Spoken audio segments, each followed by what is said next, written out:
Então, assim, essa dieta colorida, o Prato prato colorido. colorido, ele tem uma evidência científica robusta por trás. Eu acho que se a pessoa parar para prestar atenção, quando a gente olha um prato colorido, o olho brilha. Você olha aquele prato ali begezinho, tal, não é bonitinho. Não, e aí vem a grande lei da alimentação saudável, né? Ela é prazerosa, você tem que ter vontade de comer. Ela é saborosa. A tendência de reganho de peso, ela vai continuar existindo. A gente não consegue hoje curar essa tendência. É igual um hipertenso que tira o sal, toma um antihipertensivo, ele controla bem a pressão, tá fazendo atividade física, perdeu peso. Mas se ele parar de tomar medicação, voltar a comer sal, parar de fazer atividade física, a pressão sobe de novo. A tendência ao ganho de peso, ela é parecida, né? Por isso que a gente precisa construir algo que seja duradouro. Não vai adiantar fazer algo por 2, 3 meses, porque daqui a um ano ele vai estar no mesmo peso prévio.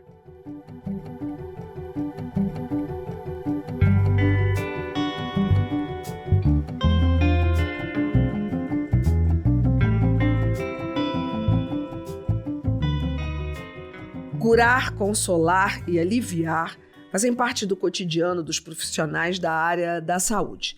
E geralmente, para chegar à cura, ao consolo e ao alívio, o ponto de partida é uma pergunta simples, mas fundamental. O que te trouxe aqui? Esse questionamento, feito nos consultórios Brasil afora, deve, portanto, ser respondido com sinceridade, riqueza de detalhes e, o mais importante, sem medo e sem nenhuma vergonha.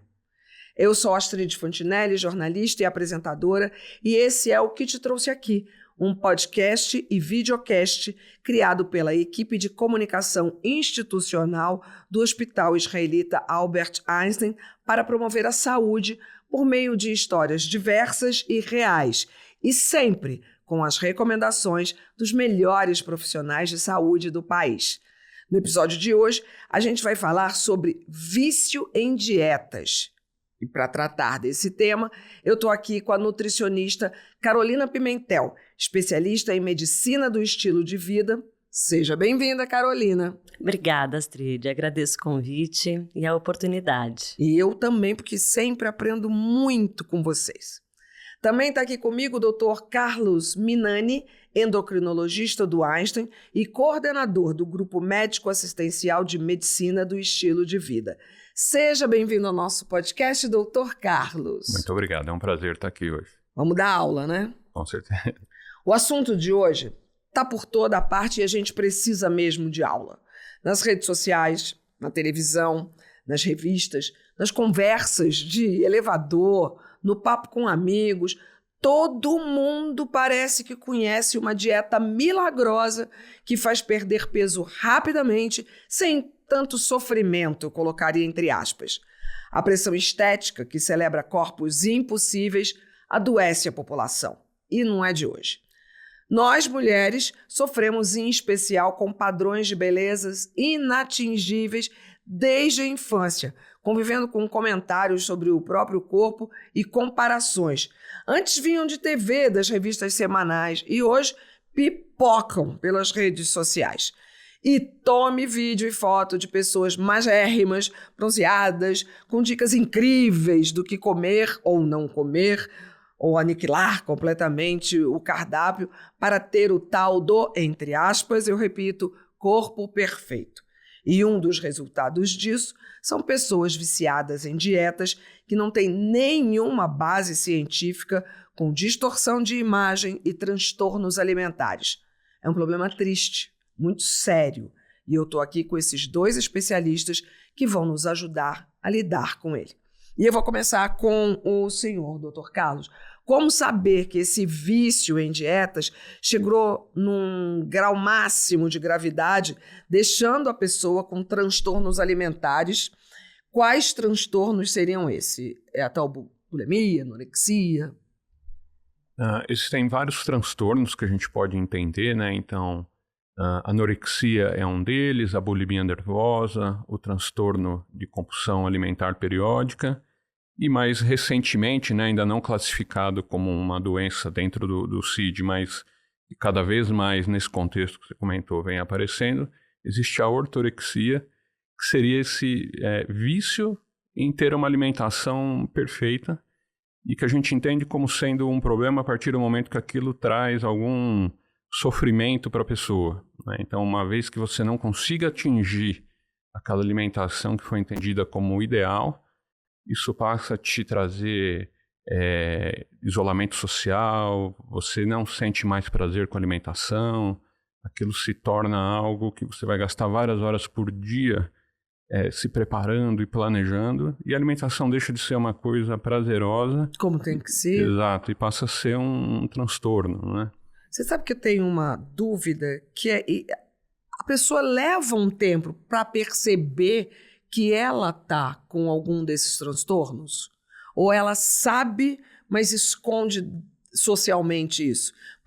Você pode ter as duas coisas, né? Acho que o mais comum é a pessoa não perceber. Né? Até porque, muitas vezes, durante uma consulta, por exemplo, eu faço recomendações do tipo, tente melhorar a alimentação, acho que é importante você ter uma alimentação mais rica em fibras, com menos gordura, menos alimentos processados. Agora, a partir do momento que isso se torna algo obsessivo, aí sim a gente tem um problema. Bom, uma vez detectado, então, esse transtorno alimentar, qual é o tratamento? Eu imagino que eu usei o verbo errado, né? Porque devem ser vários tratamentos, porque deve ser uma questão interdisciplinar. Com certeza. Acho que tudo em área da saúde é importante a multidisciplinaridade, né? Então, existe o papel do médico na questão do diagnóstico, o papel da nutricionista apoiando a construir um cardápio, né? Não só um cardápio, mas a ideia da alimentação, né, saudável, o aprendizado da importância de cada grupo.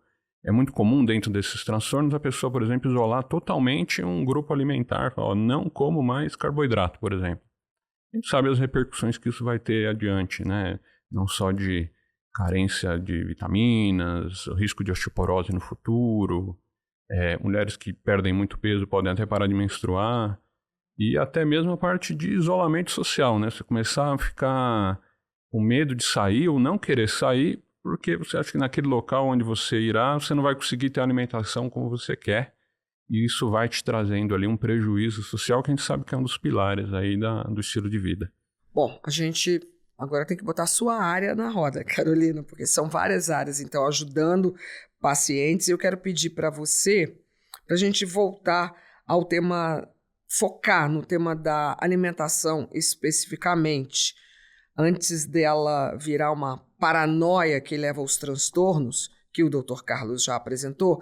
Quais são os tipos de dieta eu gosto de botar dieta entre aspas nesse caso, né? Que mais chegam ao consultório? Bom, a criatividade não tem limite, né? Então, chegam vários tipos de modismos em relação à alimentação. Hoje é muito comum a restrição de carboidrato, então a gente chama de carbofobia, né?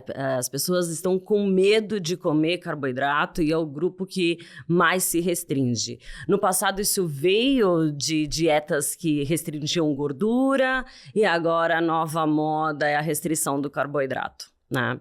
E até complementando o tema anterior, né, quando você perguntou para o Dr. Carlos se as pessoas percebem ou não percebem Sim. quando esse transtorno está acontecendo, existem tantas nuances do transtorno alimentar, né? Então começa geralmente com o que a gente chama de TARI, que é um transtorno alimentar restritivo evitativo, né? Ela começa a restringir alguns grupos de alimentos ou nutrientes. Tipo isso, não como mais carboidrato. Exato, então assim, qualquer restrição já é um sinal de alerta. E os transtornos, eles acontecem em cada vez mais jovens, né? Então, a gente tem meninas, eu falo meninas porque ainda é o principal grupo de risco, ou pelo menos é o Sim. grupo que aparece mais no consultório, né? Onde existe aí uma construção ainda da identidade, Você desse fala padrão de menina, alimentar. desculpa, de quantos anos? A gente está falando de 10, 12 anos. Oh, meu Deus. né? Então, elas começam aí com essa restrição de algum grupo, ou a contar calorias, ou a fazer exercício depois para compensar aquelas calorias que elas já comeram, ou ainda, né, quando começam a agravar o caso, né, elas já não fazem mais refeições à mesa com a família, né, elas fazem essas refeições em ambientes isolados para que elas podem esconder o que elas estão ou não comendo. Então, a gente precisa informar, porque é grave. E a mortalidade dentre aqueles que têm o diagnóstico de transtorno é muito alta. Então, é preciso informar a população de uma maneira geral, os pais, os cuidadores e a todos esses jovens que estão assistindo a gente também, né? Que qualquer paranoia em relação à alimentação. A alimentação é um ato empírico, social. A gente come com naturalidade, come com prazer. Mas eu imagino que tenha um grupo aí que seja vítima, um grupo de meninas que possa estar sendo vítima do seu próprio ambiente de casa. Porque eu vejo a mãe fazendo e a filha já pequenas, com medo de comer as coisas, porque senão vai engordar. Tem a ver, sim, com essa... Tem muito a ver também com essa pressão familiar, né? E essa mãe também, em algum momento, sofreu isso. Por isso que o tratamento é multidisciplinar. Então, o nutricionista, ele vai olhar muito para o comportamento alimentar, para ressignificar o que é uma alimentação saudável, mas existe o apoio psicológico, psiquiatra, do endocrinologista, né? Todos envolvidos aí nessas diferentes nuances do transtorno. Bom, a gente estava falando de comida, agora eu quero falar da não comida, né? Queria que vocês dois falassem um pouco desse jejum intermitente, que é uma das dietas que eu mais vejo o pessoal, tenho amigos muito próximos, empolgadíssimos com esse tipo de regime. Existem artigos científicos sobre o jejum, certo? Me corrija se eu estiver errada. E o que é que hoje médicos e nutricionistas já sabem mais sobre ele, que o nosso público também precisa saber? Hoje a gente tem uma pandemia de obesidade, né? Então, quando eu olho a população mundial, 60% tem pelo menos sobrepeso ou obesidade. E existe a necessidade da gente tratar isso como um problema de saúde de fato, né? Inclusive um problema de saúde pública, né? Exato, exatamente. Agora, dentre as possibilidades de tratamento, que inclui a parte nutricional, talvez a restrição de calorias, mas dentro de um cardápio saudável, adequado, esse seja o principal ponto. Não existe hoje uma dieta que seja superior à outra. Ninguém conseguiu nunca comprovar exatamente que se eu seguir esse modelo ou aquele, eu vou ter um benefício maior. Mesmo porque cada um é cada um. Cada um é cada um vai responder de um modo, existem diferenças culturais, pessoais. E o que a gente precisa é de uma orientação profissional para que a gente tenha uma relação saudável e uma dieta equilibrada, né? O jejum intermitente, ele é hoje entendido como uma técnica possível, mas é importante deixar claro que o que emagrece não é o jejum, né? Às vezes as pessoas têm a impressão de que permanecer em jejum vai limpar o corpo, a célula vai detoxicar alguma coisa, e aí tem um caráter ali de pureza, e não é isso. Provavelmente a pessoa vai emagrecer porque ela diminuiu a quantidade de calorias do dia. O que não adianta nada se você ficar em jejum, e aí nas horas que você for comer, você comer mais calorias do que deveria, ou se alimentar errado, não é? Então, faz sentido. Faz sentido. A ideia pode ser uma técnica aplicada para algumas pessoas, mas não serve para todo mundo, definitivamente. E tem todo um cuidado ali para que isso não se torne algo ruim, né? Quer completar com alguma coisa, cara? Não, sim, é isso, né? O jejum intermitente é uma metodologia de dieta. Então, existem ali diferentes protocolos, mas a base é você comer por um período restrito de tempo, né? Hora X, você não vai comer mais. Você come, por exemplo, por 8 horas e faz jejum por 14 horas. Bom, seria interessante se a gente dormisse 14 horas, né? Até funcionaria. Mas, enfim, o fato é isso, que o que dá evidência para o jejum intermitente é a restrição calórica. Jejum intermitente sem restrição calórica ele não tem a menor eficácia. Porque o que as pessoas estão fazendo é isso? Tipo, fica em jejum, aí na hora que liberou o horário de comida, come tudo que pode? E algumas pessoas desenvolvem, inclusive, a compulsão alimentar nessa janela que é permitido comer. Por isso que ele precisa ser acompanhado, muito bem acompanhado, né? Para entender se o jejum intermitente é para você, você tem esse perfil. E, obviamente, isso não vai extinguir o fato de que você precisa ter uma alimentação saudável no momento em que você está se alimentando. Claro. Porque uma das principais vantagens do jejum intermitente, que eu acho que foi o que todo mundo também aderiu a isso, é porque você não precisa ser educado nutricionalmente. Você tem só a janela de tempo, então você não se preocupa muito com porção, com variedade, com equilíbrio da dieta. Mas pelo que você está dizendo, a gente precisa sim se preocupar. É a base da alimentação saudável, né? E é por isso que, bom, comparado a todas as dietas que fazem restrição calórica, o jejum intermitente não é superior. Né? Então, se a gente colocar as metodologias de dieta, né, num grande pacote, todas elas funcionam num curto período de tempo. Aí é que tá o erro. Exato, mas depois de 5 meses, você tem esse reganho de peso. E aí começa. Então, agora eu vou tentar outra dieta. E aí, no primeiro momento, se perde peso. Entendi. E depois o reganho. E é o que a gente chama de efeito sanfona, que é o mais prejudicial para a saúde. Quer dizer, eu não sou desse grupo que é fã de dietas, não. Então, eu sou bem ignorante nesse assunto. Qualquer dieta dessas miraculosas, ela vai funcionar durante um período e mesmo você mantendo ela para de funcionar? Não, aí é que tá. A adesão, ela acontece nesse curto período de tempo. Porque depois ninguém consegue sustentar essa dieta por muito tempo. O próprio jejum intermitente. Quando você faz uma janela, por exemplo, você para de comer às 18 horas, né? O último jantar é às 6 horas da tarde, cedo. E aí você pula o café da manhã e vai só almoçar. Fez essa janela de jejum. Entendi. Imagina isso a longo prazo. Como você se dá num evento social? Né? Não, e a sua vida profissional. Exato, e a sua vida profissional, e as viagens, né? Como é que isso se mantém? E até falando sobre isso, a vida social, os relacionamentos é um pilar importante do estilo de vida. Então, também não tem orientação de dieta, não tem adesão à dieta se isso não for levado em consideração. Né? Entendi. Doutor Carlos, aproveitando o que a gente falou do tal efeito sanfona, o quanto ele é prejudicial para a saúde do indivíduo? Hoje se sabe que aumenta até o risco, né, cardiovascular, essa oscilação de peso o tempo todo. Né? O corpo ele tem um mecanismo de defesa anti-perda, né? Eu brinco com os pacientes, são milhares de anos de seleção natural para guardar, para armazenar. E aí, muito recentemente na história da humanidade, a gente quer perder, né?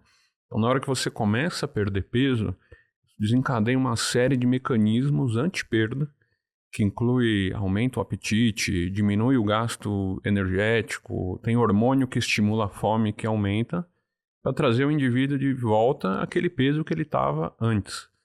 A gente sabe hoje que o peso máximo que você já teve é uma coisa importante. Então, cada vez que você ganha peso e atinge um parâmetro novo, aquilo se torna um novo patamar. Uma nova referência. Uma nova referência e vai ficando mais difícil cada vez você perder. Né? Então, e quanto mais tempo fica nesse peso acima, é pior. Uma memória, né? Como se fosse uma memória. Existe uma memória, exatamente. Olha. Por isso que esse reganho, ganha-perde é ruim. Muitas vezes ele é motivado por alguma coisa que aconteceu. Então, por exemplo, a pessoa viu um exame e viu que estava alterado. Aí ela sai, procura alguma dieta, sai fazendo. Sem auxílio médico. Se viu que o exame está alterado, converse com esse mesmo médico que te pediu o exame para arrumar uma solução para isso. E como é muito radical, consegue fazer ali algumas semanas, um mês, 2, e não vai levar.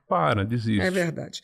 Olha, tem muita coisa circulando por aí, mas a gente precisa lembrar de uma palavra que é a responsabilidade social, né? Com que a gente divulga nas redes sociais, com que as pessoas divulgam nas redes sociais. Lembrar que o que é bom para você pode não ser bom para outra pessoa. Lembrar da sua verdade, que às vezes o que você está mostrando, essa felicidade com esse corpo que a pessoa está mostrando numa tela, não é a vida real dessa pessoa, né? Então, eu repito, nem sempre o que é bom para mim é bom para o outro. Então, muito cuidado e atenção com isso. Mas o que eu noto, Carolina, é que muita gente entra nessas dietas super restritivas, emagrecem, ficam felizes, mas o tal do resultado, como a gente já disse, é breve. E aí, a pessoa, como você ilustrou, passa por um outro plano alimentar. Então, eu queria saber, posto tudo isso, Carolina, como é que seria uma dieta sustentável ao longo do tempo? Claro que eu tenho um padrão, você tem outro, Dr. Carlos tem outro, mas, no geral, o que dá para indicar para todo mundo, basicamente, que seria bacana? Ótima pergunta. Em geral, né, a gente precisa sempre pensar em equilíbrio, moderação e variação. Né? Então, todos os grupos de alimentos nas suas quantidades correspondentes, né? E aí, a gente fica tão preocupado porque eu estou comendo isso, porque hoje eu estou comendo pudim, porque hoje eu estou comendo arroz. E o mindset é outro, é o que eu estou deixando de comer.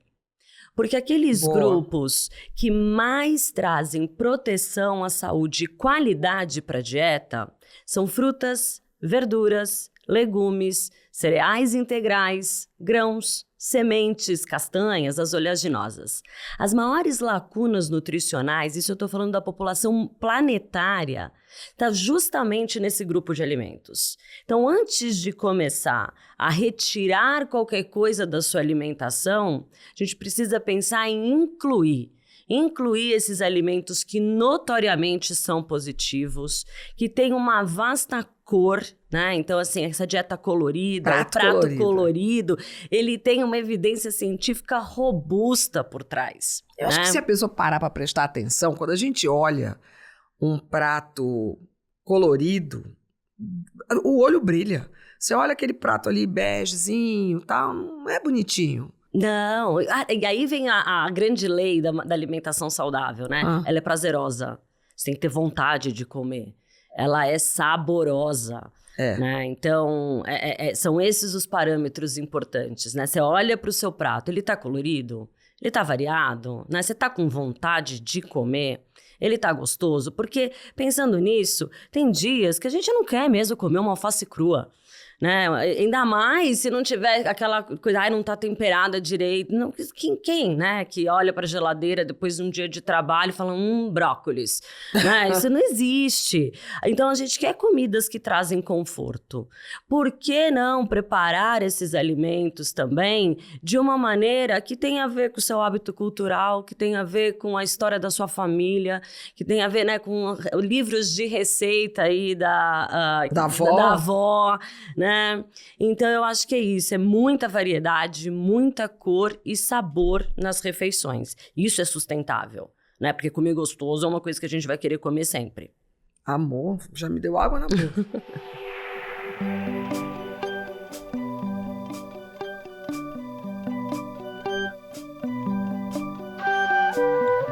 Bom, agora a gente, na nossa sala de espera desse episódio, a gente tem um paciente de 45 anos que vive em Taubaté, São Paulo, e contou a trajetória dele com a obesidade. E eu vou ler o relato dele para vocês dois comentarem. Romeu, o que te trouxe aqui? E ele conta. A minha história com obesidade começou quando trabalhava como recepcionista noturno em uma pousada em Ubatuba. Aquela coisa, no meio da madrugada, ia lá comer. Depois, fui para a segurança privada, também à noite, e ainda pegava bicos de segurança em casas noturnas.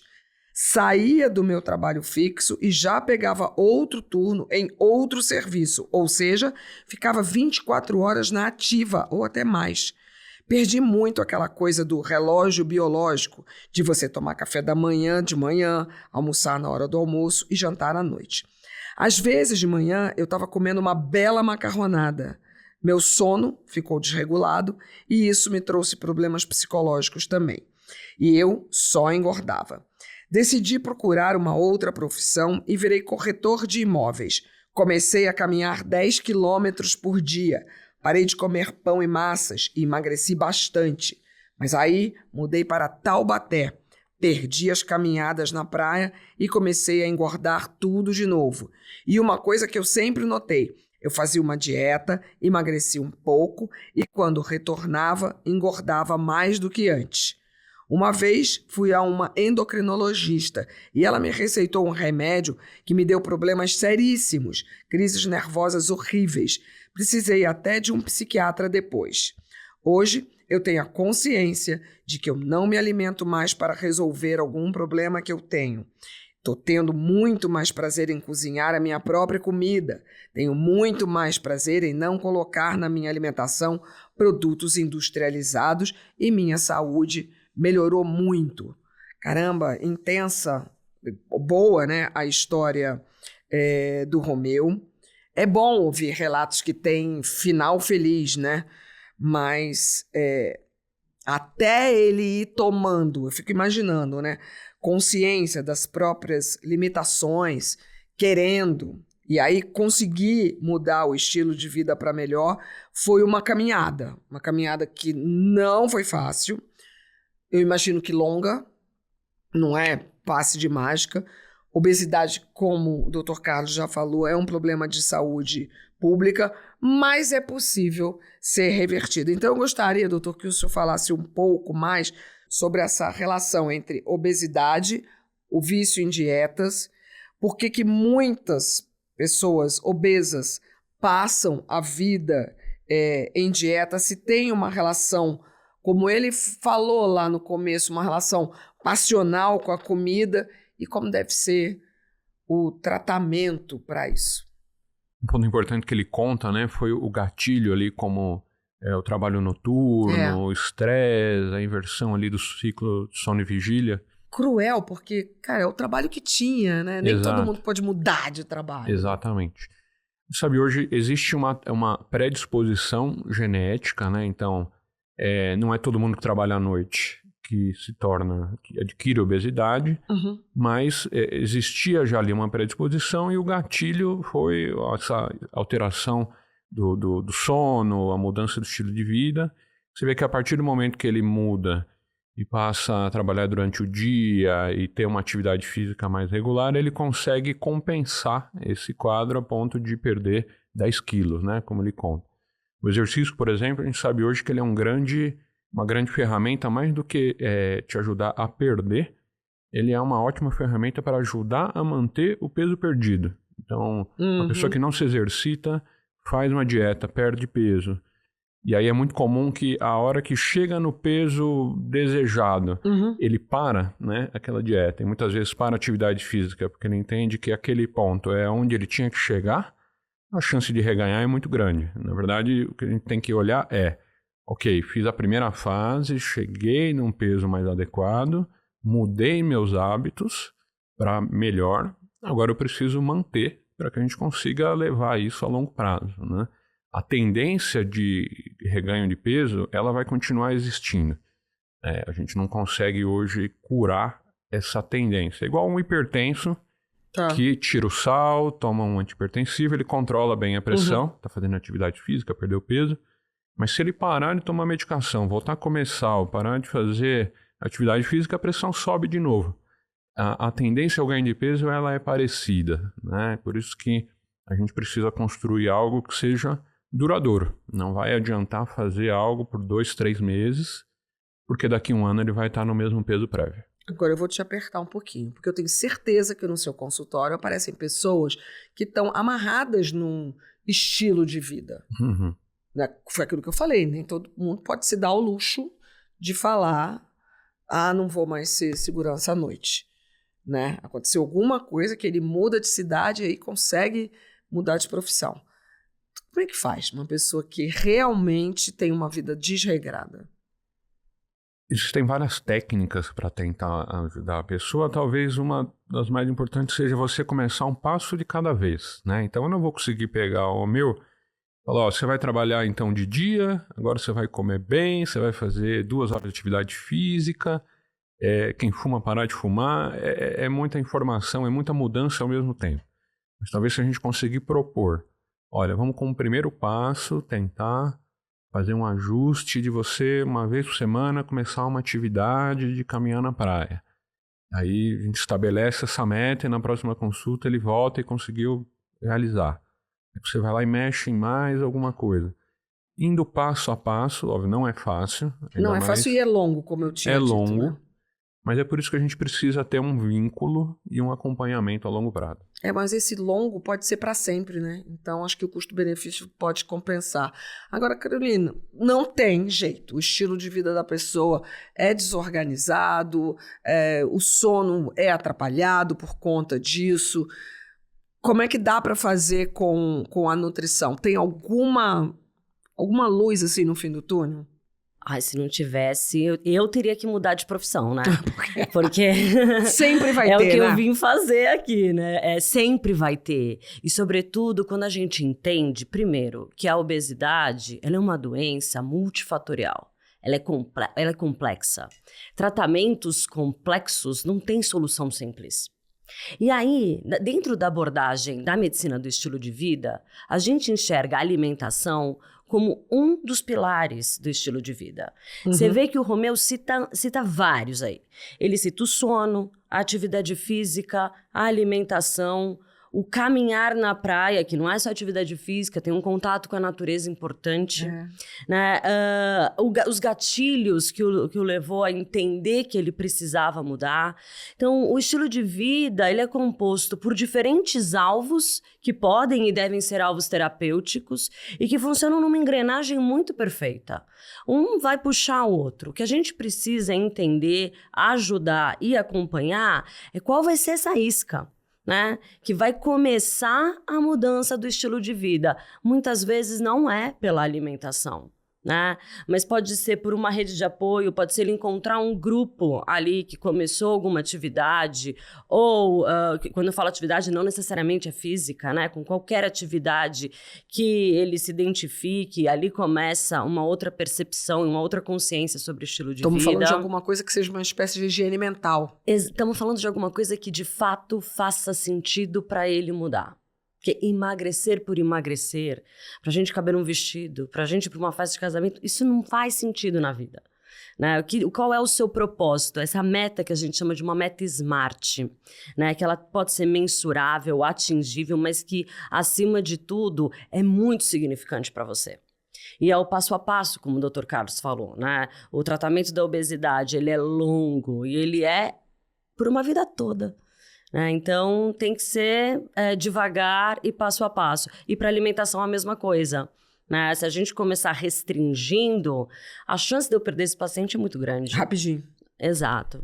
Aproveitando, teve uma fala importante do Romeu que ele falou que tomou uma medicação que ocasionou inúmeros problemas, ele falou seríssimos, se não me engano, foi o termo que ele usou. Vamos falar um pouquinho, doutor Carlos, sobre medicações para obesidade? Quando é que elas são indicadas? Quem é que pode indicar? Tem umas aí que estão na moda, né? É uma loucura. A gente tem tentado, inclusive, mudar a nomenclatura no sentido de não falar é um remédio para emagrecer. Tá. Mas sim, é uma medicação para tratar obesidade. Boa. Existe a doença, Bom obesidade, existe a indicação, sim, de usar uma medicação, que não significa que sirva para todo mundo tenha que tomar, igual a gente tem visto atualmente, onde o exemplo que ela deu do cabelo no vestido é clássico, né? Tem um casamento em janeiro, preciso perder tantos quilos até janeiro. É muito pouco isso, né? Para você colocar sua saúde em risco, né? Exato. Provavelmente em março já vai ter voltado no peso prévio, né? Então, existem sim pessoas com indicação, né? Indivíduos acometidos por obesidade. Cada vez mais hoje tem surgido medicações que são seguras e que quando a gente coloca numa balança entre quanto a obesidade pode trazer de risco de desenvolver diabetes, de esteatose e gordura no fígado, de ter problema cardíaco, versus algum efeito colateral possível, vale a pena, sim, o tratamento em alguns grupos, mas, mais uma vez, isso não se aplica àqueles indivíduos que estão querendo emagrecer por uma pressão social, né, de ter o corpo perfeito, como você colocou no começo, ou cujo propósito não é a saúde. Que corpo perfeito é esse, né? Exato. Né? Exato. Qual é o corpo perfeito? Inclusive, se busca a ideia de... Lembra que eu falei do peso máximo onde a gente já atingiu? Então, eu posso falar que, assim como o hipertenso estava descontrolado e ele estava tomando medicação, ele controlou, a gente pode ser uma pessoa acometida por obesidade que está se mantendo, por exemplo, 10% abaixo daquele peso máximo onde ela já esteve, e, portanto, eu estou considerando ela como controlada daquele problema de saúde, por exemplo. Como uma visão diferente de que talvez você não vai conseguir voltar no peso, por exemplo, que você pesava na adolescência. Às vezes é uma perda de peso disso enorme. Há muito tempo. Eu quero te fazer uma pergunta que pode parecer boba, mas... Claro. Quando é que a pessoa sabe que ela deixou de estar fora do peso, gorda, para estar obesa? É uma pergunta complexa. Pois é. Como a obesidade é complexa, a gente hoje usa, por exemplo, como critério mais simples, o peso e a altura, né, olhando para o IMC. Mas a verdade é que é muito simplista e provavelmente a gente coloca diferentes problemas no mesmo saco, chama isso tudo de obesidade, mas provavelmente por trás eu tenho pessoas que têm um problema de saciedade. Ele come e ele precisa de mais para conseguir se sentir satisfeito. Tem aquele outro que ele gasta menos, então ele come e aquela caloria que ele ingeriu, ela é armazenada e ela é mais difícil de ser gasta. São mecanismos distintos que às vezes respondem em modos diferentes, seja ao tratamento medicamentoso, à mudança de estilo de vida, e que hoje ainda a gente não consegue diferenciar tão bem, mas que está caminhando nesse sentido, né? Talvez no futuro a gente inclusive saber do ponto de vista até mesmo genético, qual é o mecanismo que está levando aquela pessoa ao ganho de peso e tentar agir de um modo mais específico. Você quer completar com alguma coisa, Carolina? Porque a gente estava falando de medicação e eu imagino que chegue muita gente hoje em dia no seu consultório e fala: ai, doutora, maravilhosa, tomando um remédio. Já chega tomando, né? Já chega tomando. Até porque como nutricionista a gente não prescreve, mas você usou uma palavra boa, loucura, né? Porque a grande loucura é que foi um medicamento, em termos de ciência e avanço da medicina, revolucionário, porque hoje a gente tem 25% de brasileiros obesos, 1/4 da população é obesa. É muita gente, né? Muita gente, mas você imagina a carga de doenças que isso leva, porque não é só a obesidade em si, como o Dr. Carlos falou, é a hipertensão arterial, né, a pressão alta, tudo que vem o diabetes, junto, né? Alguns tipos de câncer também são associados à obesidade, então é tudo que vem junto, né, para essa carga de doenças. Então foi um avanço, sim, a gente tem um medicamento com menos efeitos colaterais, se assim eu posso dizer, né, Dr. Carlos, mas é específico para essa população.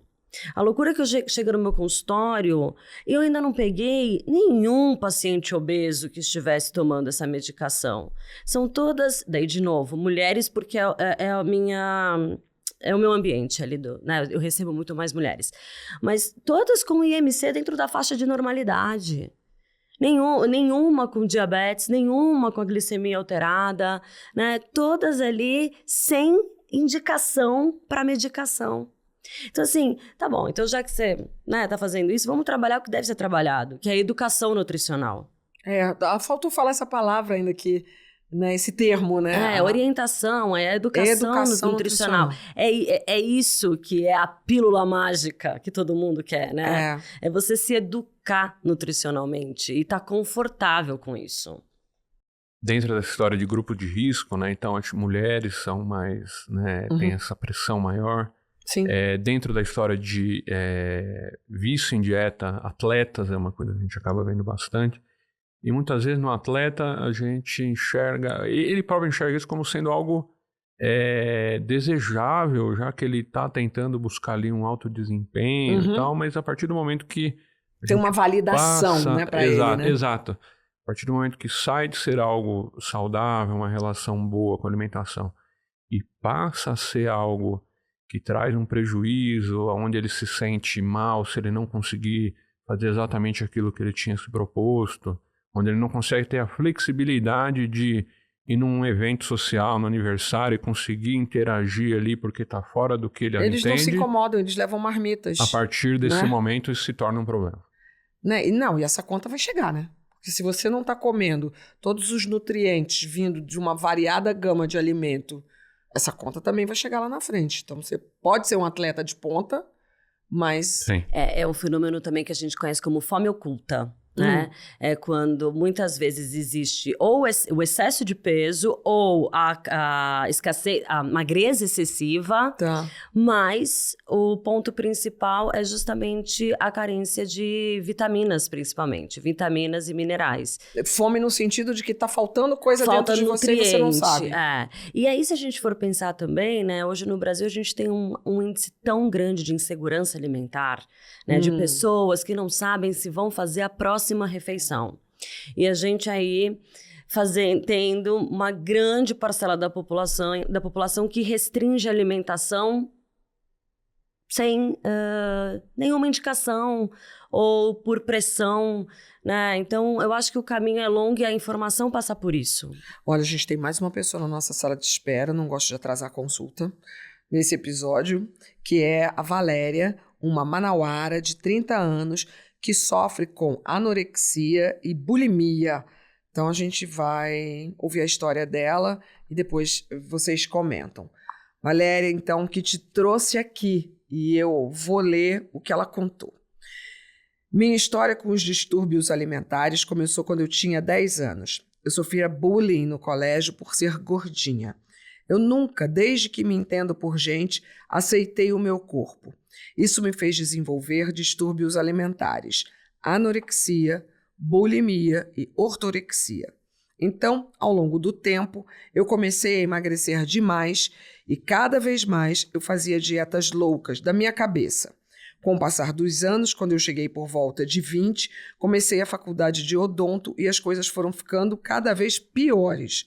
Fui da anorexia, sem ser a purgativa, para a anorexia purgativa, ou seja, eu já não comia muito e se comia, vomitava. Fui eliminando no decorrer dos anos muitos itens do meu cardápio. Também comecei a tomar remédio para emagrecer que me causaram vários efeitos colaterais, fora os distúrbios alimentares.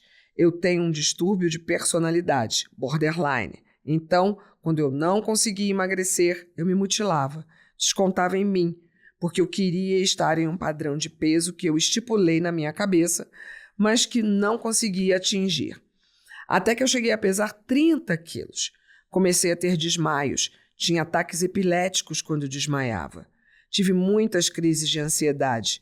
Eu me olhava no espelho, eu me sentia essa necessidade de ver ossos aparecendo. Chegou um tempo em que precisei de intervenção. Tive que trancar a faculdade, porque eu não tinha forças para sair da cama. Eu comecei o tratamento no Centro de Atenção Psicossocial da minha cidade, Manaus. Minha mãe me forçou realmente a fazer o tratamento. Os médicos chegavam e diziam na cara dela que eu já não tinha mais jeito, que o meu organismo não ia mais aceitar os alimentos. Julgavam muito a minha mãe. Eu queria me tratar, mas não queria engordar. Eu não queria morrer, mas também não queria me ver sem o corpo que eu lutei tanto para ter. Resolvi largar a odontologia e ir para a nutrição. Durante a faculdade, tive muitos gatilhos. Foi quando desenvolvi o meu terceiro transtorno alimentar, a ortorexia. Comprei uma balança de precisão, dessas de cozinha, e passei a pesar tudo que fosse comer. Em épocas extremas, eu pesava até sal, margarina, manteiga. Aprendi sozinha a ler rótulos, a identificar os ingredientes. Foi complicado, mas hoje, trabalhando com nutrição comportamental, aprendi mais e posso dizer que a minha relação com a comida é mais saudável. Venci esses 3 transtornos alimentares. Comecei a querer me amar mais, me cuidar mais e não me cobrar mais essa questão do peso. Eu fico muito... Chega a ser abalada, assim, porque eu vejo no meu feed do Instagram meninas assim como ela, que ainda, ontem mesmo eu vi, que ainda não perceberam socialmente, aparentemente, ou dentro desse universo cruel, que estão nesse caminho aqui. E esse caminho aqui é da morte. É muito triste. E tem tantas camadas ali, né, dentro dessa história, né? Você vê que ela cita que vai até fazer nutrição, né?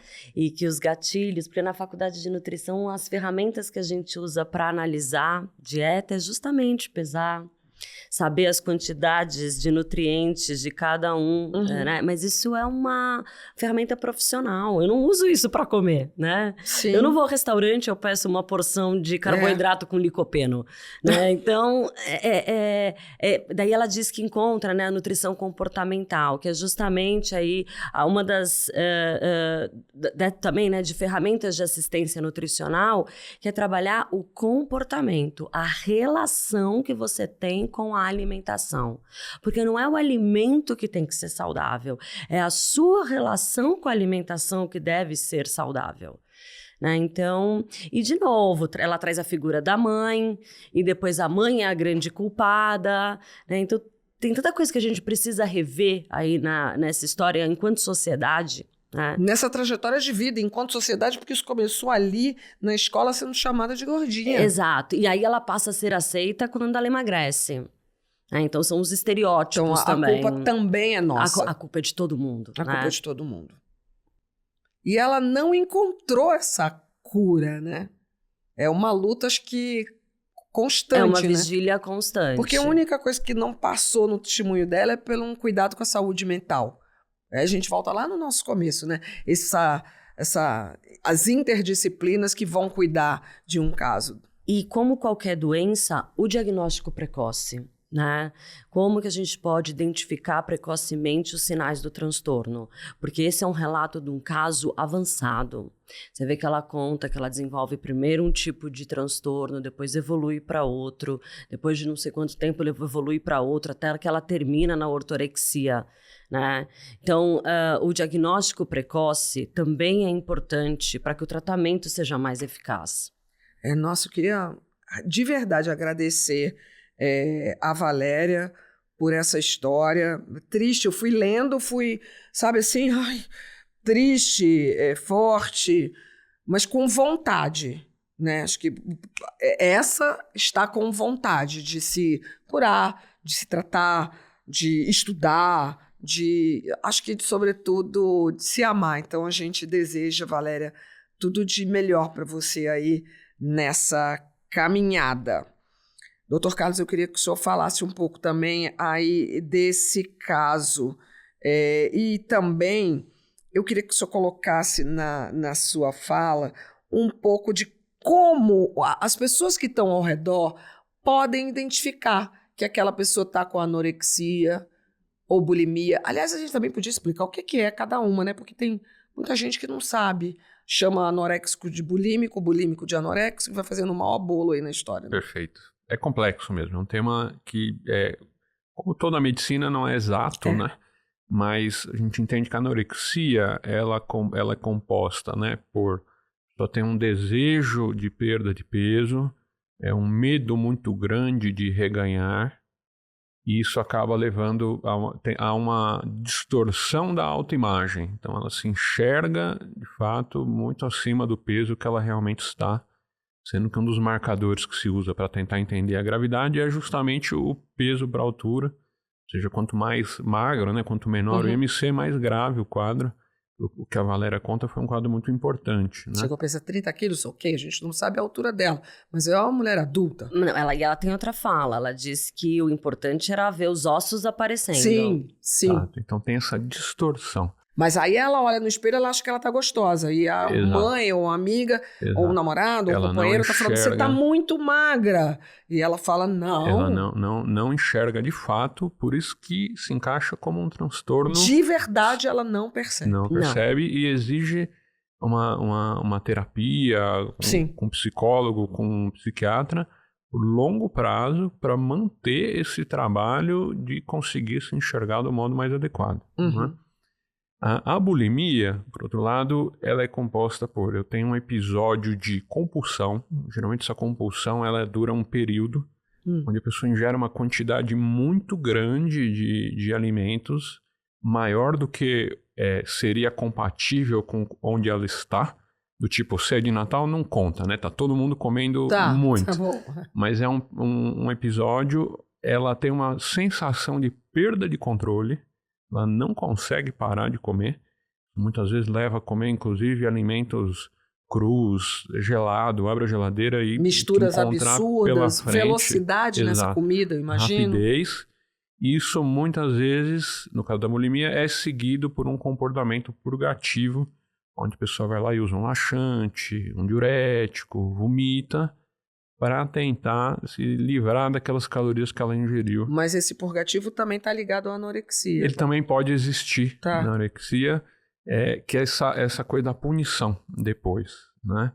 Na ortorexia, onde a gente está falando ali do vício da dieta, vê que não exige, não tem uma preocupação necessariamente obrigatória com o peso, né? Então está buscando uma dieta perfeita, aqueles alimentos que ela entende que são os melhores, mas isso não necessariamente exige que ela fique super abaixo do peso, como é algo que a anorexia traz, e nem normalmente tem esse comportamento de punição, purgação, como a bulimia, é muito mais uma sensação de culpa por ter ingerido um alimento que não era considerado puro, por exemplo. Entendi. E como é que o entorno pode ajudar? Acho que primeiro é conhecer esses problemas, né? Entender que isso traz prejuízos. Então, no caso, por exemplo, da Valéria, é super importante durante a nossa fase de adolescência, adulto jovem, você ter uma ingesta de cálcio importante, porque o osso ele é como se fosse uma poupança. A gente armazena cálcio no osso até uns 30, 35 anos, e depois dali você vai perdendo devagarzinho, e aí lá na frente, aos 80, 90 anos, você vai ter uma osteopenia, uma osteoporose. Você não ingere cálcio nessa fase mais jovem, você já vai chegar aos 35 com uma poupança menor, né? Então o risco de você ter um quadro de osteoporose mais jovem, aos 50, 60, ele é bem maior. E a gente vê isso até naquelas restrições que ela contou sobre, eu vou tirar totalmente um elemento. E dentro dos modismos a gente tem, por exemplo, a questão com a lactose, que exige mesmo muitas pessoas que têm intolerância à lactose, mas existe também gente que não tem e acaba excluindo totalmente derivados lácticos, são nossa maior fonte de cálcio, né? E que provavelmente lá na frente a gente vai ter alguma repercussão em relação a isso. Então é uma sequela que acaba ficando. E tem uma questão, né? Muitas vezes essas dietas restritivas e todos esses modismos, eles são endossados por profissionais, por médicos, por nutricionistas, sim, e eles precisam se responsabilizar por isso também. Então, às vezes, uma mãe que tá... Eu tô falando a mãe, mas... pode ser um companheiro, um companheiro, aquela pessoa que leva, por exemplo, a um profissional como esse, no intuito de ajudar. Esse é alguém que já tem esses gatilhos do transtorno, tem essa condição ainda mais agravada, e aí, nesse caso, com o respaldo do profissional. Então, é bem importante estar atento, né, a qualquer tipo de restrição alimentar. Você perguntou, Astrid, sobre como as pessoas podem começar a perceber isso, né? Então, vou contar um caso de consultório que a mãe, o primeiro sinal de alerta foi quando ela acordou um dia às 5:30 da manhã para começar a preparar a casa para o dia, para levar a menina para a escola. Então, escola, nova, e ela encontrou a filha fazendo abdominal, né, às 5:30 da manhã. E aí, quando foi observar, as costas já estavam todas marcadas. Ela fazia esses exercícios extenuantes de repetição, enquanto todos da casa estavam dormindo, para que também ninguém pudesse julgá-la. E aí, foi ligando um fato ao outro. A menina já não fazia mais as refeições à mesa, ela prato de comida para o quarto, escondia a comida no quarto para depois jogar fora, né? Começa a usar roupas largas também para não mostrar o emagrecimento. Então tem vários pontos de atenção aí, vários sinais. É por isso que eu falo, quando a gente conversa, quando a gente ouve, né, podcasts, videocasts como esse, a gente está armazenando conhecimento. Pode não estar vivendo uma história dessa agora, mas lá na frente vai viver. E porque a gente está falando de de uma medicina, de um estilo de vida que procura saúde. E já que a gente vai viver mais, eu quero viver com saúde. Bom, espero que todos esses ensinamentos te ajudem também, porque a mim ajudam muito, muito, muito. E para encerrar nossa consulta de hoje, a gente tem um quadro final do programa que se chama Receita e Retorno. Eu adoro esse nome.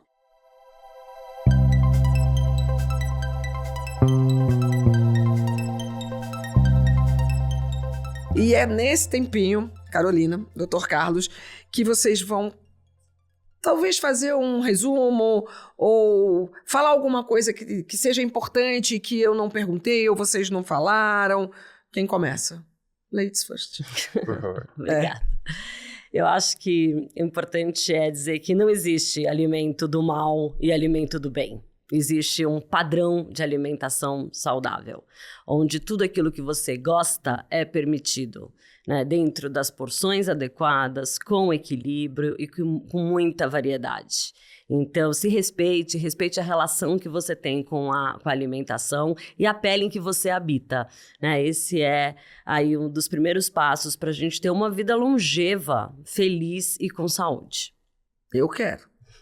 Dr. Carlos. Acho que tudo aquilo que é muito extremo, a gente tem que olhar com cuidado, né? Então, você perguntou como perceber se isso pode estar se tornando um problema ou não. Eu acho que é essa reflexão, você está se tornando aquilo algo além do que entenderia como habitual.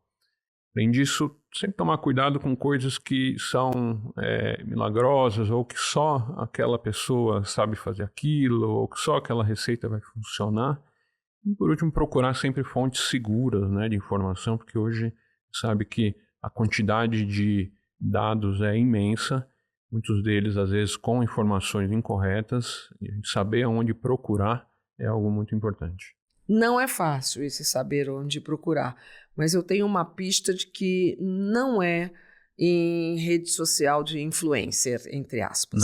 Não. Né? É com médicos, é com nutricionistas de formação, né? Então, nos sites oficiais de associações médicas, o próprio Einstein tem um site que é muito rico, tem muita coisa ali para a gente pesquisar. Então é isso, pessoal, a gente fica por aqui. Antes eu quero agradecer a presença do Dr. Carlos, da Carolina, dividindo com a gente conhecimento que é uma preciosidade. A gente volta na semana que vem com mais histórias e informações sobre a medicina do estilo de vida. Até lá. Tchau.